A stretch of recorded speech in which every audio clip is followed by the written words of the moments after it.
In the beginning. Those are the famous opening words of the book of Genesis. But they're also more than that. They're more than just an opening phrase. In many ways, these three words are also a summary of the book itself. Because if you think about it, that's really what Genesis is all about, isn't it? This is a book of beginnings. Not only the beginnings of human history, but also the beginnings of all that is most central in our lives. Love and beauty, work and family, but also anger and shame, envy, greed.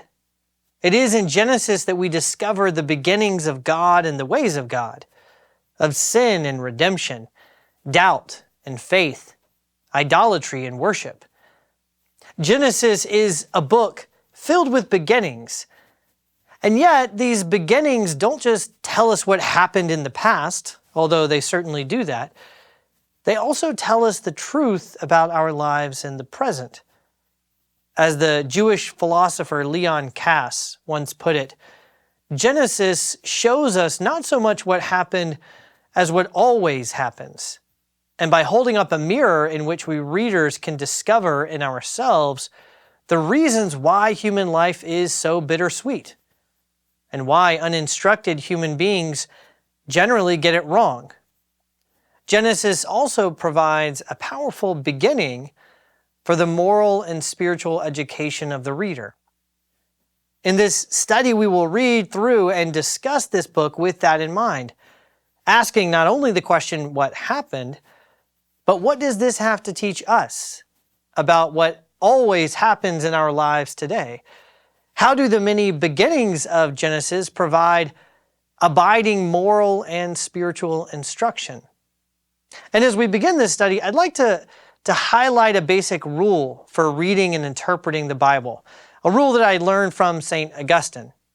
Augustine himself was endlessly fascinated by the book of Genesis. In fact, he actually wrote 3 separate commentaries on this book, and he referred to it and wrote extensively about it in his book, The Confessions, and in his great work, The City of God.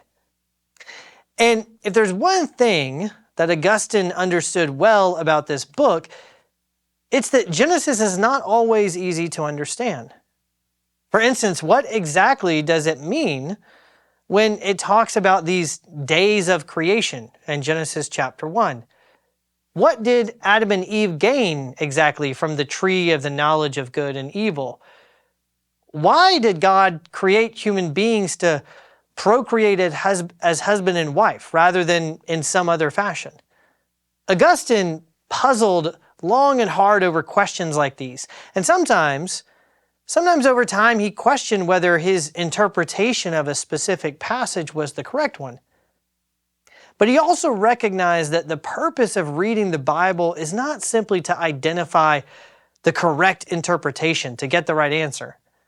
No, the purpose of the Bible is to reveal God to us, to make us more and more like Jesus.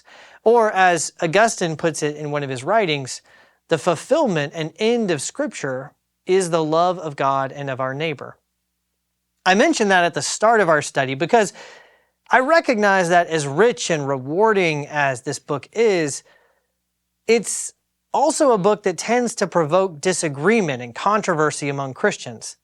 And that's okay. We can disagree with one another. But as we read and discuss this book, we should keep Augustine's insight in mind. If our study of this book fails to promote a greater love of God and our neighbor, then we haven't read it rightly. Also, if we can't agree on what Genesis means, but we can read and study it in a way that makes us more like Jesus, well, then in that case, we've still done a good thing. Okay, well, there's a lot more that I'd love to say by way of introduction to this book, but instead of doing that, I'm going to just jump right into the first opening chapter and what it tells us about the creation of the world. There's a famous German philosopher by the name of Martin Heidegger. He once said that when it comes to thinking about the universe and the meaning of life, there is no more important and no more basic question that you can ask than the question, why is there something rather than nothing at all? And in many ways, you could say that question is exactly what the opening chapter is answering. Genesis is telling us why there is anything at all. And the answer it gives is rather straightforward. In fact, it's right there in the very first verse. In the beginning, God created the heavens and the earth. The universe is not a product of chance, nor has it simply always been, nor is it the result of some kind of divine sexual union, mating, or violent battle among the gods, as some of the culture surrounding ancient Israel believed. No, the reason that there is something rather than nothing is, according to Genesis, simply because God created it, because He gave the gift of life and existence to something outside of Himself. And that brings me to one of the topics I'd like to focus on in this first session. There are a lot of things that we could discuss in this opening chapter, but what I'd like to focus our attention on is what it says about God. The Hebrew word that Genesis uses in this first chapter to name God, it's a fairly generic one. Elohim just means God. But don't let that generic word fool you. This is no simple generic deity. And that's important. Remember, all throughout the Old Testament, the main problem that people face is not whether or not they believe that some divine power created everything. Everybody in the ancient world believed that. The problem is always which God they believed in. And already in this opening chapter, Genesis is teaching us what is special and unique about this particular God. So what do we learn here about this God? Well, the first thing that stands out is that this is a God of unimaginable power.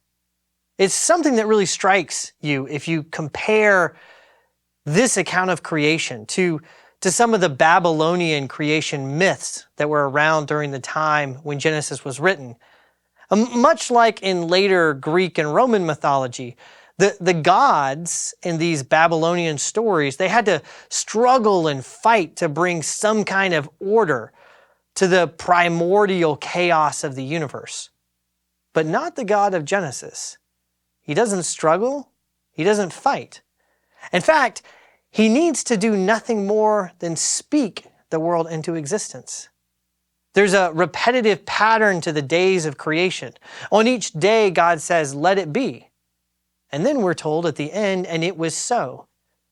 What's more, this God is not only supremely powerful over creation, He's also supremely wise. Later Jewish writings, such as the book of Proverbs, speak very directly about God creating the world through wisdom. And the New Testament tells us that God created the world through Jesus Christ, the Son, who is Himself the wisdom of God. And even though Genesis chapter 1, even though it doesn't actually speak explicitly about wisdom, it does testify to the fact that the God who creates does so with care and intention and purpose. There's an order and a structure to the days of creation. On the first 3 days, God forms and divides creation into light and dark, sea and sky, land and plants. And then on the next 3 days, He fills each of those realms with sun, moon, and stars, then with fish and birds, and then finally with land animals and humans. So what we learn about God through these 6 days isn't that He needs time or that He just can't do it all at once, but that He is wise and purposeful in how He creates. Maybe more than anything else, though, what Genesis 1 teaches us about God is that He is remarkably good.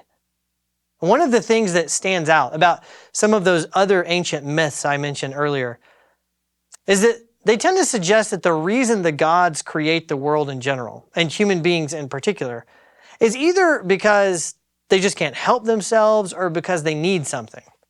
Either they're they're driven to produce in the same way that people are driven to make babies, or these gods are kind of forced to create by some kind of need.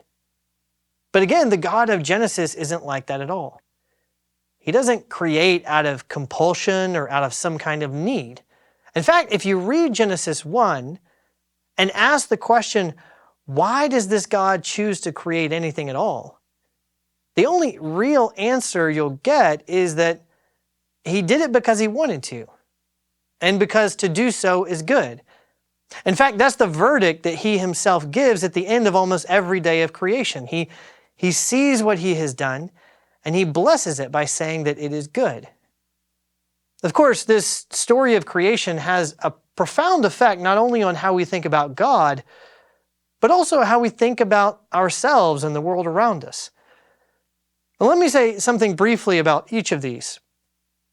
First, what does Genesis teach us about ourselves?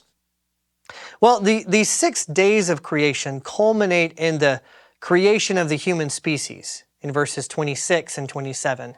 Then God said, "Let us make man in our image after our likeness, and let them have dominion over the fish of the sea and over the birds of the heavens, and over the livestock and over all the earth and over every creeping thing that creeps on the earth." So God created man in his own image. In the image of God, he created him. Male and female, he created them. These 2 verses have probably received more commentary and more discussion over the course of Christian history than almost any other 2 verses in the Bible. So obviously there's a lot to be said about them. But for now, I'd just like to make a couple basic observations. First, according to these 2 verses, human beings are radically unique. We are alone among all the beings of creation in being described as the image of God. And that has some far-reaching consequences. First of all, it means that whereas all of creation is good, human beings have an inherent dignity and worth that surpasses every other creature. Later on in Genesis 9, God forbids the killing of human beings for this very reason, because they are the image of God. And for Christians, this historically has been the reason that they have insisted that every person, regardless of ethnicity or ability or wealth or health or IQ or even morality, regardless of any of those things that we so often use as markers of personal value, every human person has the right to be treated with dignity and to be defended from unjust harm. Every male and every female is created in the image of God, and therefore is a being of infinite worth. But when Genesis talks about humans being created in the image of God, this isn't just a statement about their worth. It's also a statement about their purpose. Why did God make us? What is the purpose of our lives? Well, Genesis answers that question right in this first chapter. God put human beings into his creation for a reason.